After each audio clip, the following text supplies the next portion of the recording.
oh my God, in the next 48 hours, we're going to see a James Harden trade. And it's come down to the Nets or the 76ers. Let's talk about it. I want to hear before we start today's video, which team do you believe is going to trade for James Harden?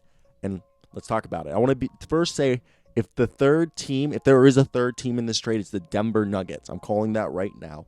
The Nuggets are going to be the third team, and they're probably going to try to get PJ Tucker and Eric Gordon if the Rockets want to get rid of those guys. So if it's the Sixers trading for him, it's going to be centered around Ben Simmons. And if it's the Nets, it's going to be centered around Kyrie. And I think the most realistic right now is the Sixers. So let's talk about the Sixers. Obviously, it'd be around Ben Simmons. And reports have came out that they do not want to get rid of Tyrese Maxey. They want to keep Tyrese Maxey out of this trade as much as possible. So that comes me to believe that we could see a package with Ben Simmons, Shake Milton, Danny Green maybe.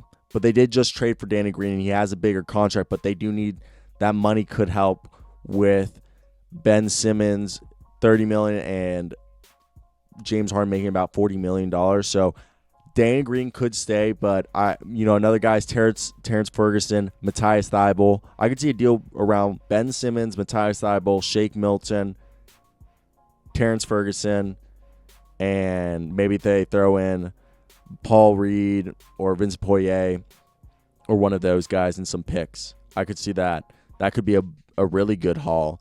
And the trade talks have so I think in my belief that the team will really benefit if they do that, just because then they're just getting rid of, I think Matthias Thybulle is easily replaceable.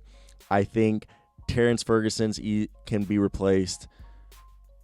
Shake Milton can be replaced, might be a little bit harder. Ben Simmons gets replaced easily with James Harden, opens up the offense. Joel Embiid will continue his case to be MVP this year. And what would the Rockets have to give up? I think obviously the Houston Rockets in this deal would have to, you could see some bench guys be moved in this deal for salary cap reasons. And that's fine, but if we wanted to put those guys up, the guys that the Rockets would have to give up, I think Eric Gordon, PJ Tucker are going to be sent to another team, in my honest belief, unless the team that Nets or the Sixers really want them, but I don't see them fitting in there unless the Nets give up Karis LeVert, so I could see Eric Gordon going there. But we could see guys like ones on full contracts, maybe Sterling Brown or Chris Clemens or Bruno Caboclo or Daniel House. Not that they want to trade them, just to make the money work, or Kenyon Martin Jr. Those are going to be guys in the just small guys that might need to make the money work for the teams to be able to do that. But the question here, if the Sixers do this, they're giving up Ferguson, who's a small forward shooting guard. You're giving up Shake Milton, who's a shooting guard, point guard. And you're giving up another guard, and Ben Simmons, who's a point guard, power forward. So right there, you're getting back James Harden, and you're going to be low on the guard position. Not super low. That's why they're trying to keep Tyrese Maxey, because then you have Danny Green, Tyrese Maxey, Seth Curry, and you can start giving more minutes to Furkan and Dakota Mathias. Hopefully that they'll thrive and get some guys in the free agency.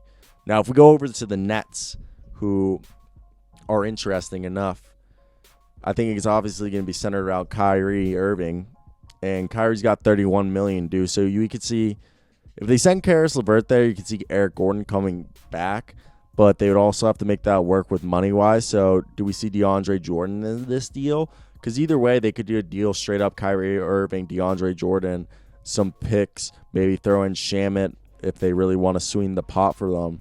Maybe Nicholas Claxton, because Nicholas Claxton hasn't played much. But in this deal, I think the Rockets benefit more if they get Ben Simmons. Because if you put Kyrie there, you're getting now your backcourt. Yeah, it's cool. It's John Wall and Kyrie, but I like the idea of John Wall, Ben Simmons, and Christian Woods, DeMarcus Cousins, Daniel House, and all those guys playing together more than Kyrie, Irving, potentially Karis LeVert, Landry Shamet, and DeAndre Jordan roaming around there.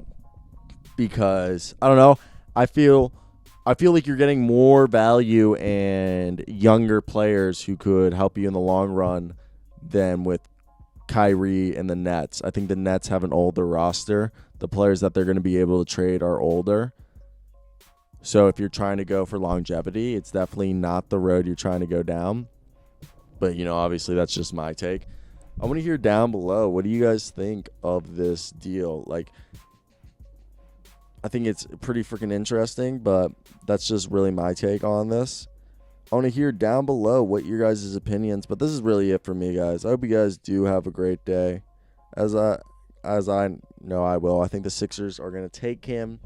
It's going to be a trade around, if we're looking back at the roster, it's really going to be probably not Seth Curry, Terrence Ferguson, Shake Milton, Ben Simmons, Matthias Thybulle, some picks. Maybe they throw in Paul Reed or Michael Scott or Isaiah Joe or one of these Tony Bradley, somebody to make the money work. But that's pretty much it for me, guys. Hope you guys have a good one.